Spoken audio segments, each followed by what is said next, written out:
지원금 나갈 때 가장 어렵고 힘든 사람서부터 먼저 지원을 해야 되고 지급을 해야 된다고 얘기를 했는데 소비 촉진, 여행 쿠폰 이런 거랑 형평성을 하다 보니까 이런 일들이 자꾸 발생된다고 생각합니다. 지원금 나갈 때 중소상공인들의 신속하고 두껍게 지원한다 얘기를 다 논의했습니다만 지금 피해 지원 명목으로 지급된 재난지원금 사실 뭐 편가르기, 길들이기 뭐 이런 얘기까지 나옵니다. 왜 우리는 안 주나? 우리 업종은 왜 지급되고 또 지급될 때가 하염없이 기다리는 일들이 발생된다. 이런 얘기가 나오는 거죠. 장관님 재난지원금 때마다 새로운 시스템 만들라고 또 34억이나 들었더라고요. 보니까. 근데도 사각지대 여전히 또 이런 못 받는 분들이 많아요. 집행할 때마다 내용들이 다 다르기 때문에 시스템을 별개로 운영할 수밖에 없었다는 말씀 드리겠습니다. 업종 변경으로 160억이 넘는 매출 상승에도 재난지원금 받는 데도 생겼고요. 이런 것들이 발생되는 게 안타깝습니다. 행정명령으로 인한 영업손실이 발생한 중소상공인들에 대한 손실보상 문제가 더욱 심각합니다. 장관님 피해 지원과 손실보상의 차이점이 분명히 있다고 생각하실 겁니다. 근데 이게 모호해요. 소상공인 지원법의 내용에. 사실 여기서 국회에서 법을 만들 때는 손실이 입으면은 보상해달라는 얘기를 법을 만들었던 거예요. 하다 보니까 시행령에서 이상하게 또 만들어진 거죠. 제가 몇 가지 말씀드리면 질병관리 측에서 동조출로 인한 영업사업 손실 인정 여부는 중소벤처부, 주무부처의 소관사항이다. 또 3인 이상 모임 금지로 손실이 발생하는 경우 손실보상 사안여지 고려 가능함. 손실보상 심의위원회. 장관께서 오전에 손실보상에 대해서 중소상공인 의견을 충분히 받아들였다고 말씀하셨는데 실제로 충분히 반영됐는지 좀 궁금해합니다. 왜냐하면 소상공인 지원법 시행령에 소상공인 분야의 대표성이 인정되는 사람이 심의위원으로 참여하게 되어 있습니다. 두 사람 있습니다. 네. 네. 누굽니까? 소상공인연합회 상금 부회장하고 상인연합회에서 추천하신 대외협력위원장. 예.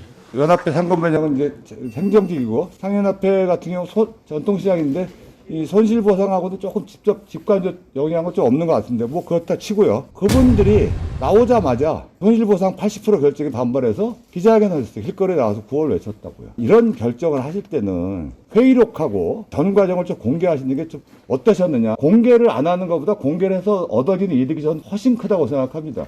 의사결정 과정의 투명성이 확보되지 않다는 얘기까지 나옵니다. 그러니까 이런 부분들이 논의가 공개되면은 책임성도 보장되고 심의가 형식적인 하향식 껍데기라는 평가도 안 받을 수 있다라고 생각하고 이 산식 같은 경우도 간단하게 제가 짧게 말씀드릴게요. 업종료 조정이라는 게 노무현 대통령 때 근로장려금 지급하려고 나왔던 얘기인데 가진 사람들은 좀 조정하고 어려운 사람들은 더 주고 이래서 이번에는 좀 그렇게 조정하시나 보다 했는데 이게 몇 개의 업종들은 예시라도 조금 시뮬레이션이라도 좀 돌려줘야지 되는데 불안해 떠는 거예요. 그러니까 어떤 얘기가 나오냐면 아까 얘기 나온 대로 이 기획재정부가 책정한 예산 범위 안에서 지급하기 위해서 궁여지책으로 이리저리 시뮬레이션 돌려보고 만들어낸 꼼수가 아니냐 이런 얘기까지 오해를 받을 수 있다. 계산식의 문제. 예상 당국이 이거를 계산해서 할 수 있는 방법이 없습니다. 단순 경비율은 업종마다 이미 다 정해져 있는 것이고요.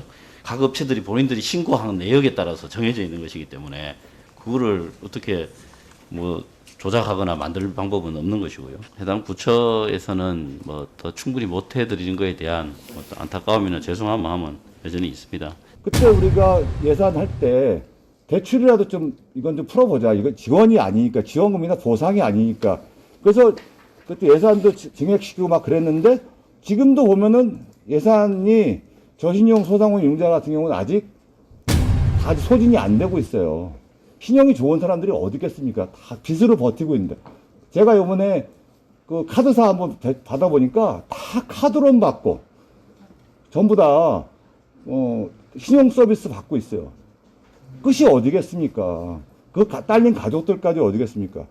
이분들은 좀 대출이라도 좀 해서 예산 좀 올려서 빌려주는 거니까 그런 이 경영위 업종들은 대출로서 좀 풀어주시는 특단의 조치가 필요하다고 좀 생각합니다. 집합금지하고 집합제한은 어차피 보상으로 하시는 거고 그 부분에 대해서는 취지를 살려서 좀 해주시면 되고 진짜 물에 빠진 사람들을 구해내는 심정으로 한번 노력해 주시고 그런 분들에 대한 특별한 대출건을 재정당국하고 지금 협의 중에 있습니다. 그 말씀하신 취지는 잘 살려서 손실보상 지급할 때 또 다른 경영위기 업종에 대한 지원책을 세울 때 참고해서 취지는 살릴 수 있도록 하겠습니다.